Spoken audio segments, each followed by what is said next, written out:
Hello and welcome back to another episode of Fully Booked, the Hidden Gems author podcast, in which Craig Touch and myself, Roland Hume, chat some of the interesting figures and leading lights about this crazy industry we're in of writing and self-publishing. And today we are delighted to have a very special guest returning to us, KimBoo York, author, librarian, technology historian, and former IT project manager, here to tell us all about, and considering you're a project manager, it's an interesting topic to be about, pantsing. How to be a pantser. So, KimBoo, we are delighted to have you back. Thank you so much for coming. Oh, thank you so much. It's wonderful to be back. I love talking with you guys. Awesome. Thank you. Oh, well, we're delighted to have you. Of course, we wouldn't be here without the man himself, Craig Touch, the owner and founder of Hidden Gems and an author himself. How are you doing today, Craig? Great. Thanks, Roland, and thanks for coming back. But yeah, we had you on back in, I was just looking at that mid-January. Yeah, start of the year. Yeah. 6 months ago, man. What happened? I don't know where the time goes, right? And then we were talking about unlocking the secrets of successful serialization. I can't even pronounce the title of it. But this time, you've written a new book, and one of the things that it goes into is the idea of pantsing and becoming a pantser. And we've talked in the past about pantsing versus plotting, the idea of plotting out your book before you start writing it so that you know where you're going. It's a lot of people that are maybe type A personalities want to do, I don't know. And then there's the idea that you just sort of write by the seat of your pants, being the pantser, where you sort of just write and see where it goes, which causes somebody like me a lot of anxiety. I know I'd write myself into a corner, and then so to me it's like almost like mindset wise you're kind of like a pantser or you're a plotter, and it's probably I'm sure people sort of try out different ways and then figure out what works best for them. But I guess it is possible for somebody to become a pantser, to learn how to become a pantser. And that's, I think, what we want to talk about today, right? So what I'd like to do first is kind of clarify a little bit, because people use pantser and planner or plotter and throw those terms around a lot. And those are identities. I do identify myself as a pantser. I am someone who goes into a story and leans into my curiosity to find out what happens next, right? So I don't work from an outline or very structured summary or whatever you're using. However, I would like to pull that apart from the idea of discovery writing, because what I've found in my life is that discovery writing is a technique, and it's just a technique in the same way that outlining is a technique.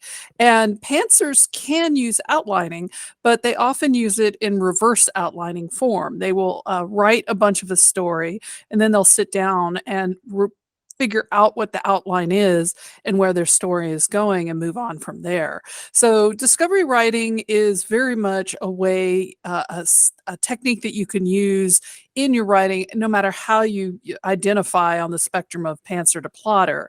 It's possible to become a pantser, but I think that the real question is, where's your comfort zone? And I find that a lot of people tend to be in that middle zone area. They will use discovery writing maybe to start a story, then lean into outlining and summarizing in character sheets the further they get into it. There are others who do the exact reverse. And this is where I talk a lot in the book about people who start out with an outline, and then you hear the refrain, but my characters just didn't want to do that. So they just decided to go, take that left turn at Albuquerque. And now my outline's useless.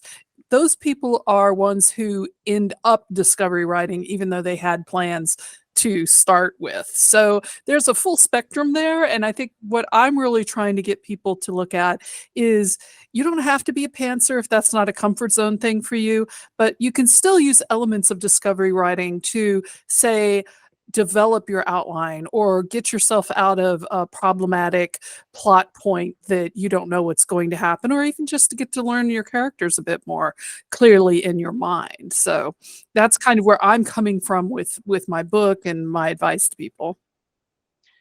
So a discovery writer, I don't know if I've even heard that term before. So is that, so you're saying that that's sort of somebody that's between pantsing and plotting?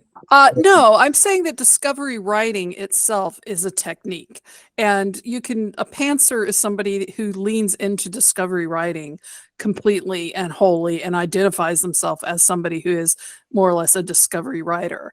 A planner or plotter can still use discovery writing techniques because, and here's where a lot of people have a misunderstanding about it, they think discovery writing is just you sit down, you start at the beginning, you write the whole story until you get to the end. And there are different types of discovery writing that different types of pantsers use. For instance, there are some who write out of order, and so they write the beginning, and then they write a climactic scene, and then they write the final scene, and in between there's nothing. And so they have to do what I call a technique called bridging. And so they write into their curiosity, which is, you'll hear me saying that a lot because I think that's a defining trait of people who use discovery writing more than others, is they kind of lean into their curiosity to try to bridge those scenes without sitting down and making an outline. They're just like, okay, well, my character got to point B. How did they get there? Did they take a boat? Did they drive a car? Did a friend give them a lift? I don't know. I'm going to find out. And so they know where they're going. They're just not sure how they're going to get there. That's still discovery writing. That's kind of reverse engineering it. I love that. Yeah. I've never even heard anyone say that, but that makes so much sense when you're. Yeah. A lot of people do that. One of my best friends, she thought she was a plotter, and she's done a lot of plotting, and she's done a lot of plotting multiple times because she does some plotting and then her characters go off and do their own thing, and then she's reverse engineering the outline. And she finally figured out that she was a type of writer that I call the puzzle master, which is that reverse engineering, Roland, where you talk about where she's got these ideas, these scenes set up, and she's just trying to figure out how to get her characters to those scenes. And sometimes her outlining works with that, and a lot of times it doesn't, because she does instinctively tend to lean more into discovery writing and being a pantser than she instinctively leans into writing to outlines. I don't think there's one right way to do it. It's just a matter of figuring out how your own imagination works and what you can bring to the story. Yeah. And I mean, I know a lot of people who are pantsers, they love that because they're not necessarily the kind of people who make a shopping list before they go to the store. And oh no, you just called me out. But how do you know what to get? I'll know it when I see it, Craig.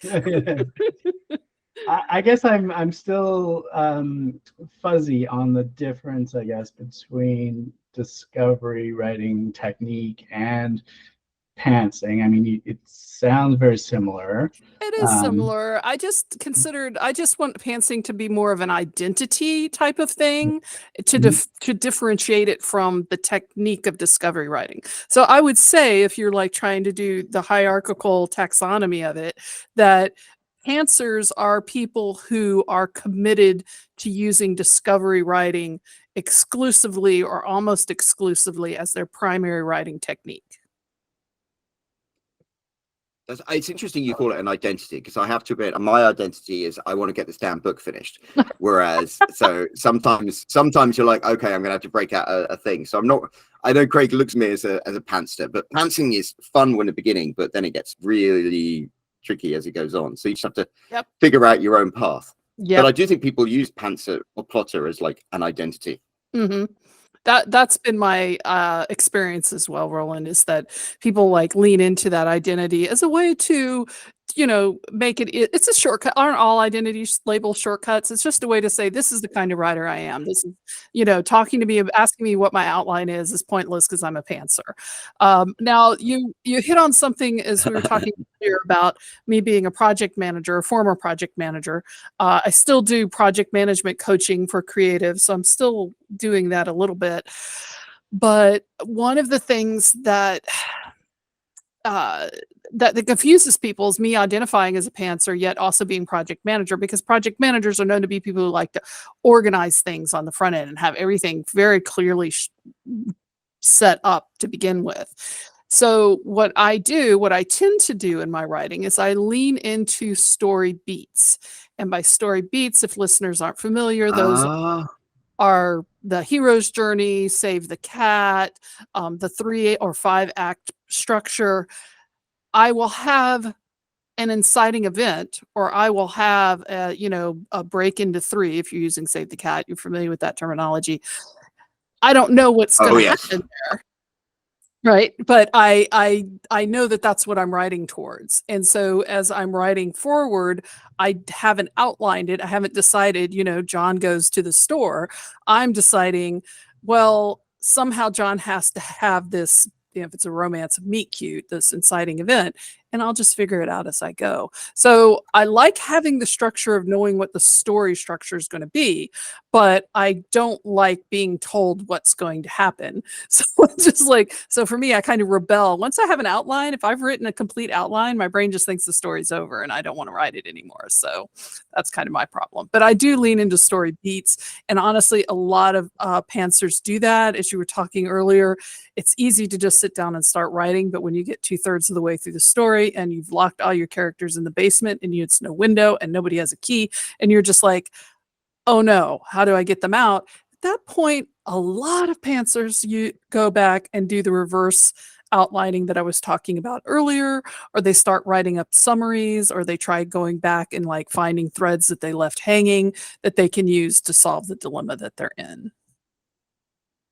Yeah, it's one of the things I enjoy most about writing, and also about films and TVs and books that you read, is that point in the story where the heroes are at where you as the audience are like, I don't see how the heroes are going to get out of this. They're completely screwed.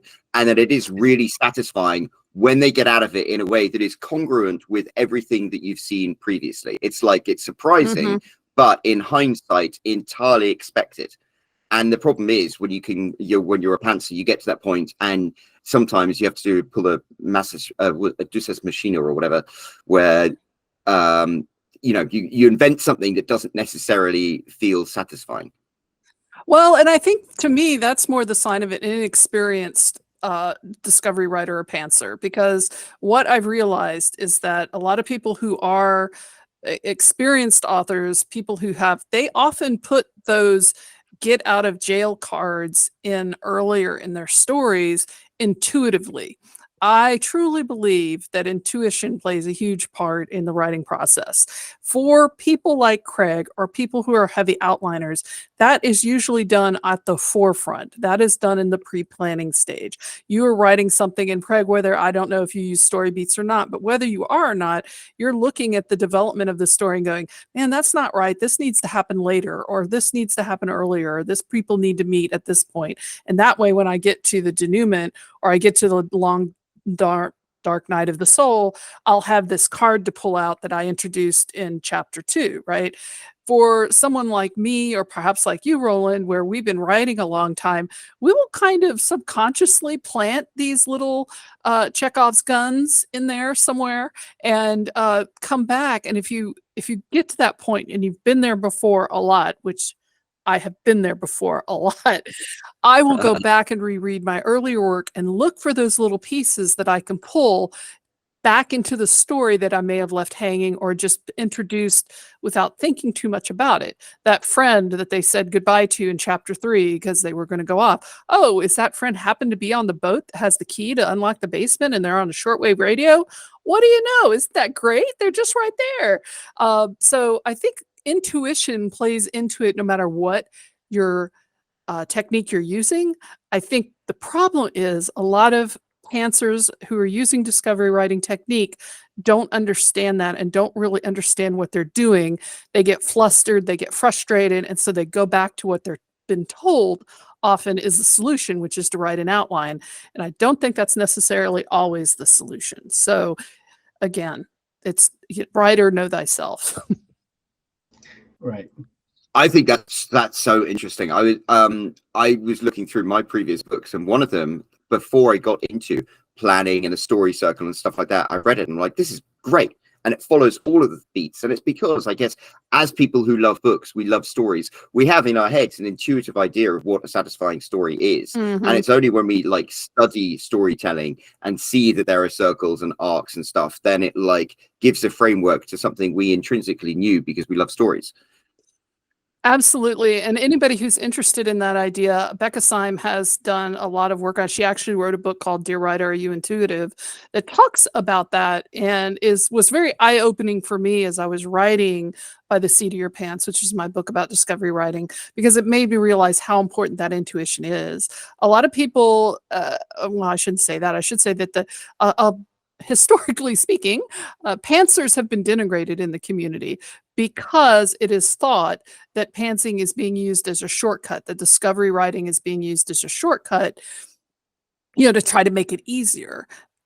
The truth is, whether you're going to use discovery writing or outlining, you still need to study your craft. There's no shortcut.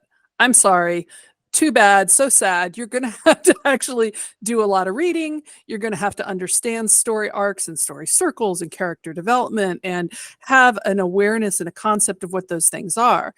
Now, whether you use that knowledge intuitively and organically, as I prefer to do as someone who uses discovery writing, or whether you use that at the level of writing an outline, that's all dependent on how you are as a personality. But there's no get out of free card. Get out of studying your craft card. Here, even as a discovery writer, if you identify as a pantser, you still have to know the craft. And that's where the intuition comes in, I think. I think if you want to be a writer and you're not a voracious reader, I question why writer in the first place, really, right? So, but I see, like, your point is I haven't really studied all the story beat stuff, and I never really did. But that didn't, to me, it's sort of like just comes naturally when you're writing a story. You know what has to sort of happen to build tension or, do all that stuff. For me, though, the idea of plotting is more about, writing myself into a corner. I have a terrible memory too. So it's like, to be able to think of something and then pull it back. If I didn't have it written down somewhere, I'd write myself into the corner, even if I had it planned out long ago, and then I would forget. I got to reread the whole thing.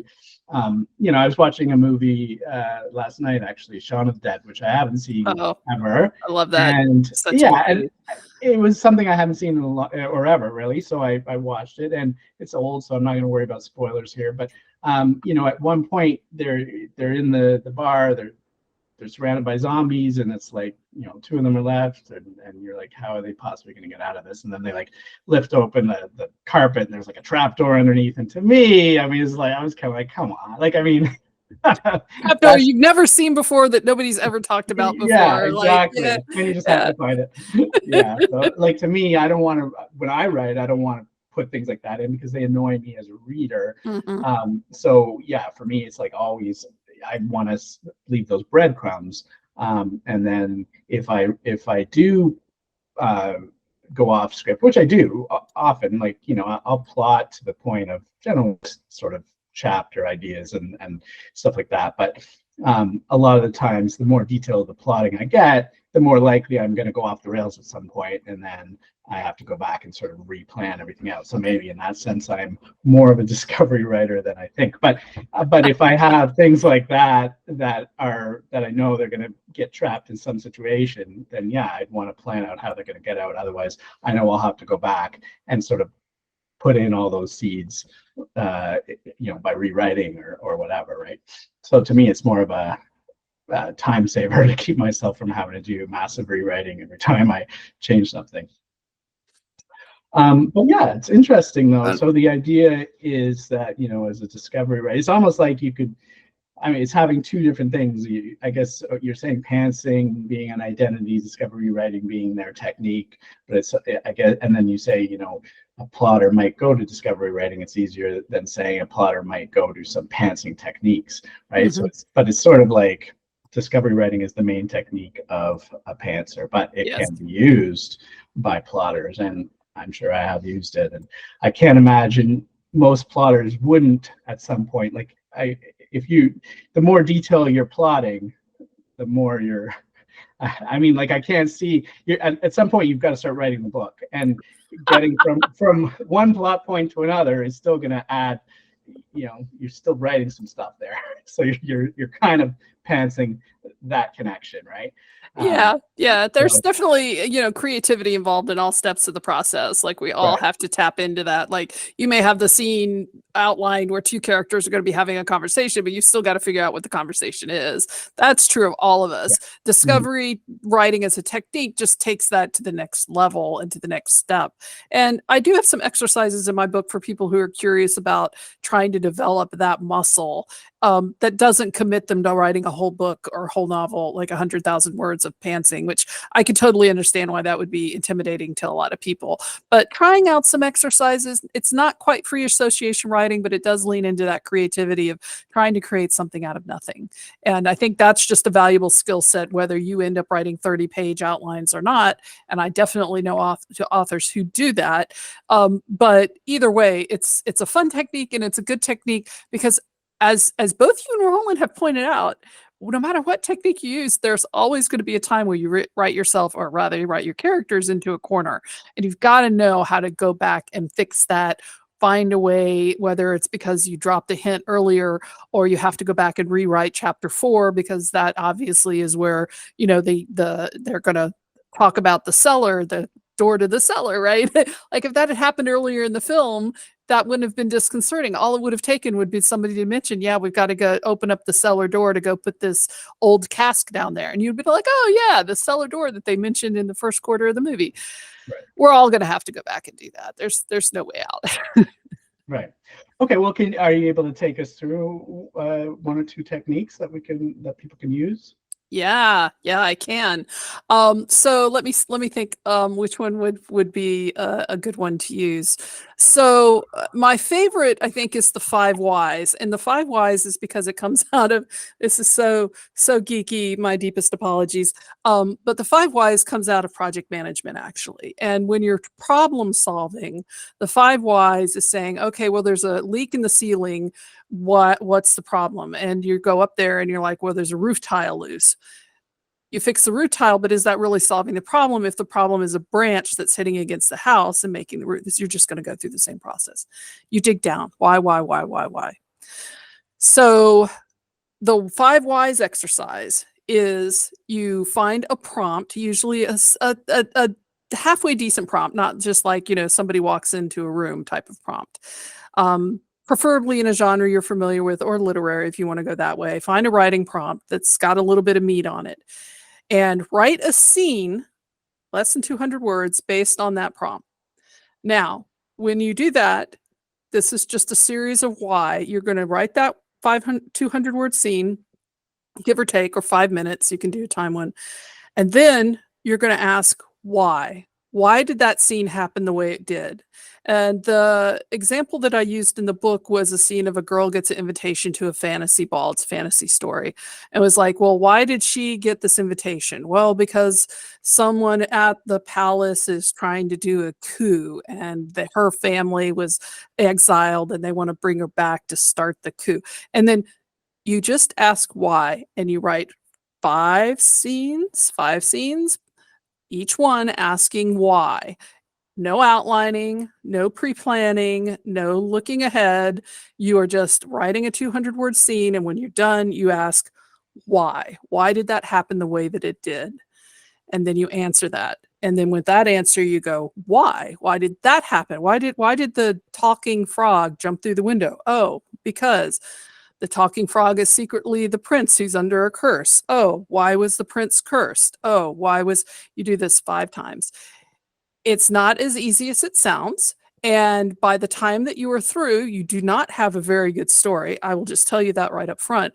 But what you're doing is you're exercising the muscle of thinking on the fly without having an outline to work from or having a pre-planned goal of what the story is going to be. So the 5 whys exercise, I talk about that one in my book again, but that's a good one to start with if you've got some writing experience under your belt and you want to experience what it's like to be a pantser. I like that. That's a Thank you. good. Yeah, like I said, it has a little bit of a geeky origin to it, but the Five Whys is a great exercise no matter what you're doing in life. But it's a very challenging one. I've had a couple of friends do it, and they're like, that was a lot harder than I thought, because they're used to coming into something with a pre-planned idea of what the story is going to be. And this is a very short way of going through the process of discovering the story as you go. And that is what discovery writing is all about. So when you say take a prompt, is it a prompt relevant to your story or just a prompt? I don't think it really matters. I prefer, like, if I'm doing this in a workshop or something, I prefer as a prompt that has nothing to do with anything you're currently writing. Especially if you're very familiar with the genre. I might even suggest, like, if you're a romance author, generally, I would suggest getting a prompt that's a thriller or a horror prompt, or vice versa. Something that will kind of pull you out of your usual state of mind when you're writing. Because the goal here is to kind of circumvent all your usual expectations on how you're supposed to write. It seems like it's a tool that would help with creativity as well. Discovery writing, because you're having to creatively come up with the reasons why. Because often, when I'm watching stuff or reading stuff, and they come up with their reasons for things, and I often think to myself about whether or not I would have ever come up with that, or where would I have gone with that? And it's all very, very different. And sometimes I'm just like, wow, I never couldn't even think of anything, and then they came up with this great idea. So I think that's sort of like coming up with these whys would force you to sort of come up with creative solutions to problems and questions. Yeah, and like I said, at the end of it, don't expect a really solid story. It's not, that's not the goal, but it's a creativity exercise. Exactly. Exercise, yeah. It's not supposed to be but I mean, when you want to, for people that want to sort of also, we talk about writing every day and building that writing muscle. Then if you don't have a project you're working on, or you're stuck on the project you're working on, and you still want to write those words every day, doing exercises like this, counts towards that daily word goal, but it also builds your skills and makes you good point. Yeah. Very much. And I think about children too, with that's kind of like their whole, depending on the kid, but I know a few that's the way that they sort of see the world. Everything is why. And as a parent, you're often having to answer that, like, oh, why aren't you going? Why aren't you driving my kid to this the other day? And they're old enough to know better. And they're like, why aren't you going? I'm like, there's a car. We were driving. I'm like, there's a car in front of me. So if they're just going to keep asking. They're like, why? But why is the car in front of you? But okay. Well, right, exactly. Well, yeah, why isn't he going? Well, because the light is red. And they're like, oh, but that light over there is green. Yeah, okay. we need the one in front of us, not the one on the side. But yeah, so you have to keep coming up with their reasons, and sometimes their whys are endless. So you just talk to a child if you need help with coming up with your whys. The best idea ever, honestly. Kids, their imagination is off the chain. Yeah. Okay, so that's a good one. Is there any other techniques you want to share? Well, so if you're feeling confident, Dean Wesley Smith has a technique he calls writing into the dark. And this is the classic pantser technique. It is you start at the beginning and you write until the end, right? And you just don't stop. You don't stop to organize, you don't stop and we can all debate on whether Dean Wesley Smith has written great literature or not, but he has written a lot, and this is the method that he uses. I think it works for him because he has been writing for many decades. He's got a very strong intuition on storytelling. But I love the idea because, especially if you're going to, I would suggest starting off with a short story, like say you're going to write 10,000 words, because it's a great way to constrain yourself. And this is something that discovery writers have that problem you were talking about earlier, Roland, where, you just go off and you just keep writing and then you realize you're in a corner. Constraining yourself and trying to write towards the goal of the end of the story is definitely a skill set if you're doing it without guardrails. Because as I like to point out, discovery writing as a technique is not free association writing. It is not meant to be just completely without rails and completely just wherever you want to go, whatever comes up in your mind. It's meant to be a storytelling technique. So make a limit, a word limit for yourself, 5,000 words, 10,000 words, not too long. Come up with another prompt, either one for your story or a short story prompt that you find online, and then write through that prompt to the end of the story. It's going to be a lot more challenging than I think people think. They think that it's going to be easy because you're just sitting down and letting your brain go wild.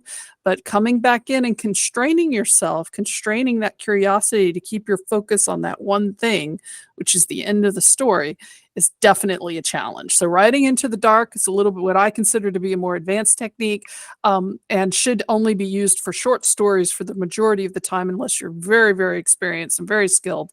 But it's a challenge and it's worth taking. Again, first time, probably not going to end up with a great story, but it will teach you a lot about where your creativity goes and how it goes wrong, and what you need to do. Well, I don't want to say wrong, but how it goes off the track and what you need to do to bring it back on track for the story. So that is not, you're not talking about like in one sitting though, right? No, I don't know. Right. No, like the 5 whys exercise is definitely a one sitting exercise. Right. It's really not meant to take more than a half an hour, for instance. A little bit longer or shorter, whatever. Doing a whole story writing into the dark can take a couple of days. I definitely wouldn't do it in 5-minute intervals for 30 days. I would try to do it in chunks. But that's just my advice. Everybody has their own style of writing, but that's definitely something that would happen over multiple sittings. See, here's the trick though here's the trick that gets most people stuck. With writing into the dark, you are not allowed to go back and reread what you've written. Ooh. Yeah, I'd left off that part. And that is an important part of it, because you've got to just roll with I think you could go back and read like the last couple of sentences is allowed. I mean, I would certainly allow it, but generally you're not allowed to go back to the start of the story and reread everything and now write the next section.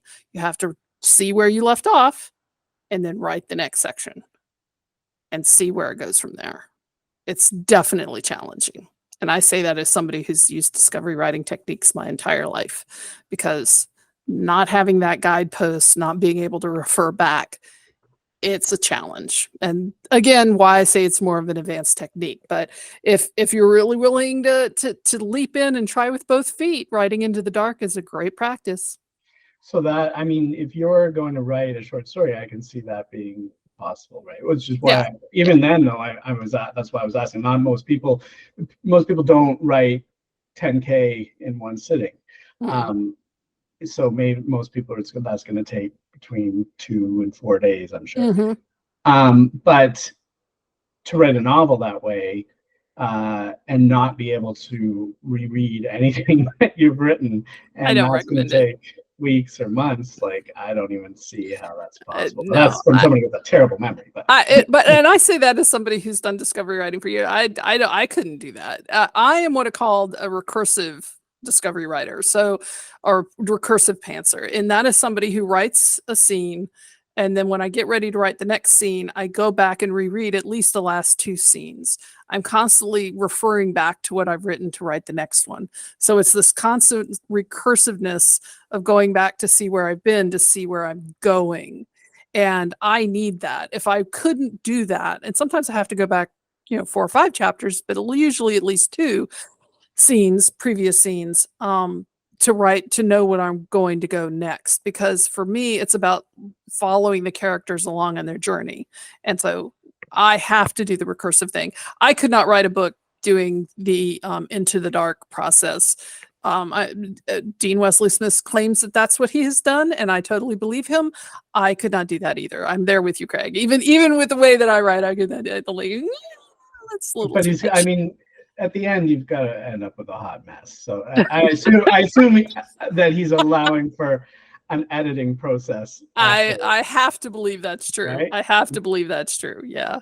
I mean, the best of us, even when we're plotting, we need to have editing passes. And Oh I yeah. imagine that if you're writing Into the Dark, a whole book that might take you weeks or months, and then not looking at anything you've written by the end of it, I think you really need a heavy edit. There would be some developmental editing going on. Certainly for me, I know I'd write a hot mess because, like you, Craig, my memory isn't that great. I create story bibles as I go along, but I do need them. Like I have to know what the dog's name was in chapter 2 because I will not remember the dog's name. Yeah. I mean, it's not even those little things because they're easier to fix, but just bigger plot points. I might totally forget that I set something up earlier, and then weeks later that I meant to get back to, but because I can't reread it. Oh, the mother died, right? Oh, what? Yeah, and the only child actually had lots of siblings, right? That was Roland's big. But yeah, I think that's an interesting technique, but that's not, I don't think, for me. Maybe as a short story, but I think there's value. Well, again, I think the Into the Dark is I think for most of us would be more of a creativity exercise, kind of like what we're talking about. It would not be our primary writing technique. And like I said, Dean Wesley Smith says that that's his primary technique. He's been doing this for 4 or 5 decades now, so he's got a little bit under his belt. He has the right to make that claim. I would definitely not lean on that type of approach for my writing. Like I said, I'm more of a recursivist writer. I have to know where I've been in order to know where I'm going.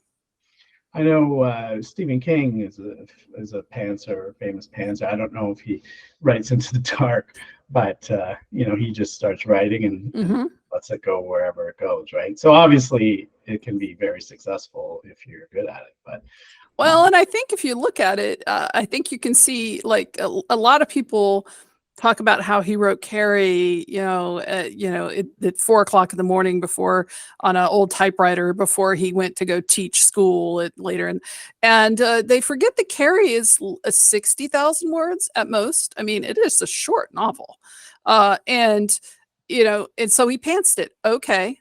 And then you get to something like Insomnia or The Stand, and those works are 400,000 words, 500,000 words long.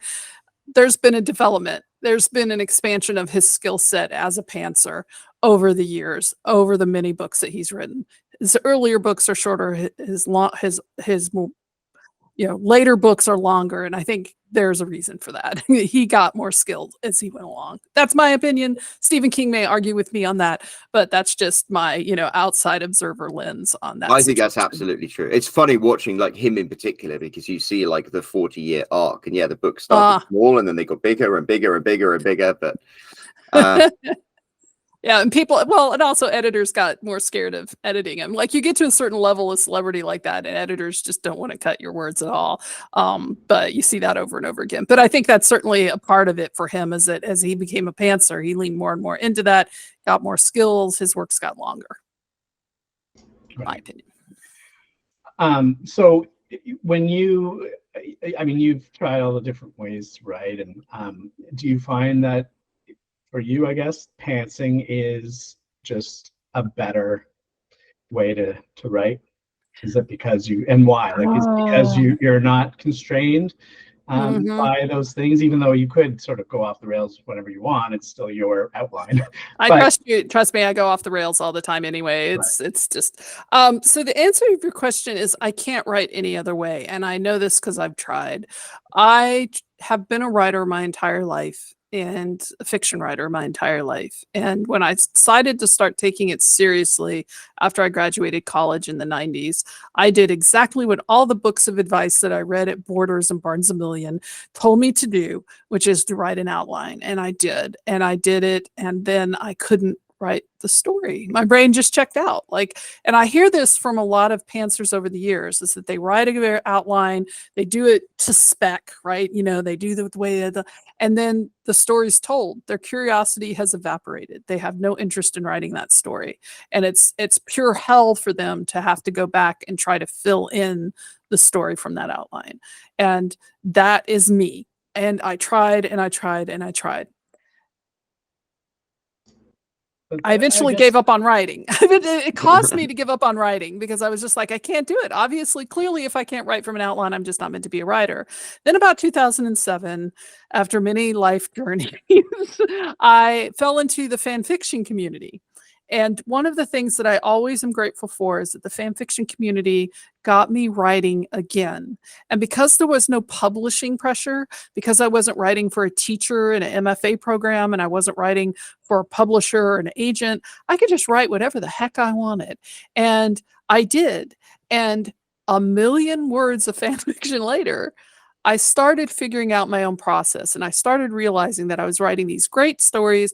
Some were incredibly popular for fan fiction, right? You know, let's be real here, but they were incredibly popular with people who were reading them, and I had written them as a pantser. I just started at the start and then written a chapter and then gone back, read that chapter, write the next chapter. And I thought, well, why can't I do that for my own work? If it's working so well for me in fan fiction, why can't I do that for me as an original fiction writer? And that's when I returned to original fiction. And that's when I got published by my publisher. It's back in 2010, 2011. And so that was the journey that got me back into my roots, my original processes of just discovery writing and being a pantser. I can't do it any other way.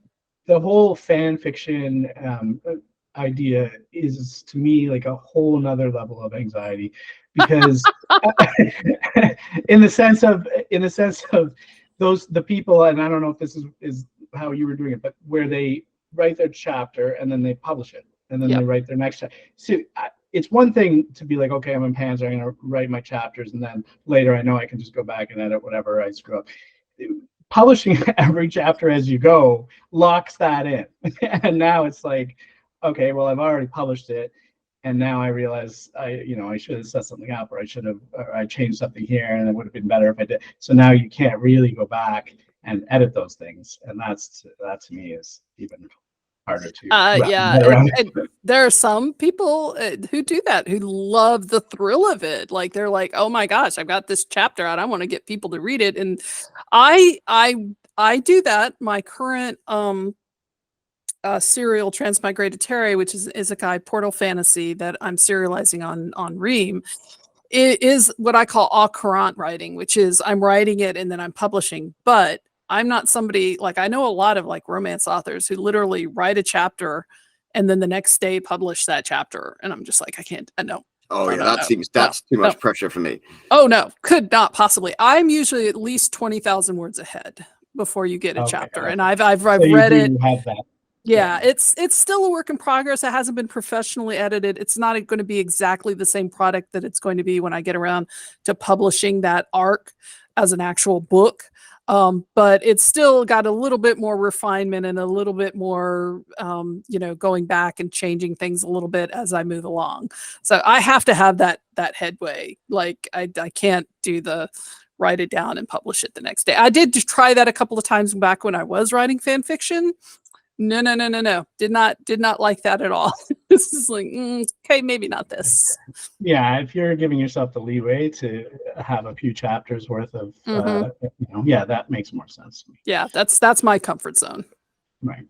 And then just to go back to what you were saying before in terms of like losing your passion because you had plotted the whole thing out. Like, to what level are you plotting it out that becomes an issue, or is it at any level? Like, if you're just, say it's going to be a 40 chapter book and you just write a little paragraph of each chapter of what that is that where you, even doing that, you're like, yeah, that's no fun anymore. I've already planned it out. Yeah, seriously, yes, exactly that. In fact, if I write, there have been times where I've been pantsing my way along and gotten to a stalled point in a story, and then I'm like, okay, well, what about if I outline the next 5 chapters? Surely that will give me over the hump and I'll figure it out. And I outline those 5 chapters. It feels great. I know exactly where I'm going.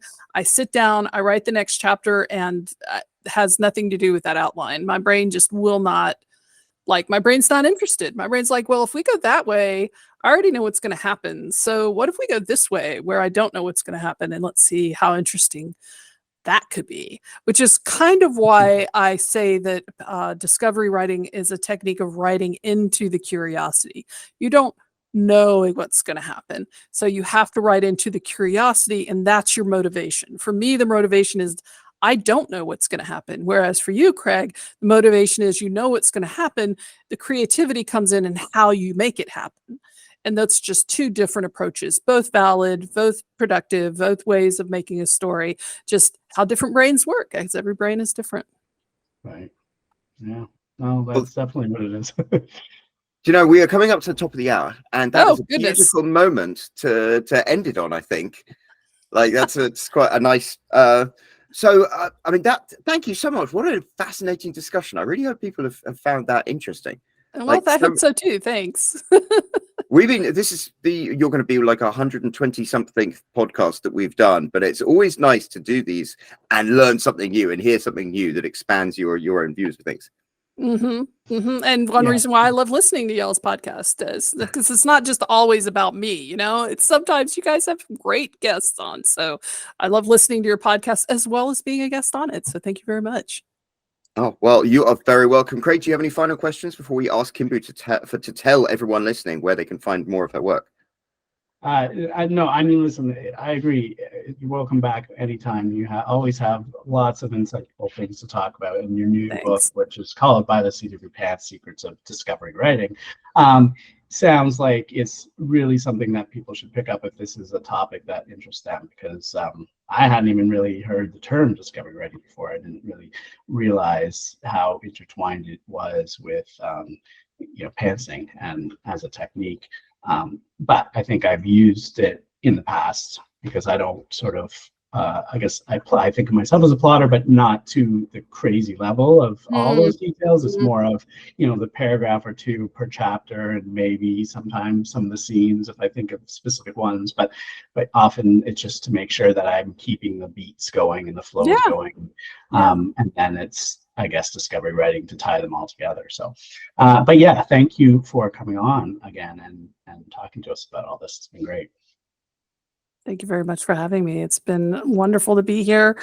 If people are interested, yes, my book, By the Seat of Your Pants, Secrets of Discovery Writing, all of that, all my other books are available on most major distributor platforms. If you just want to see everything that I do, because I do have a couple of podcasts of my own, other books, I have a blog that's geared to nonfiction for writers, go to houseofyork.info, and that's House of York, all one word, .info.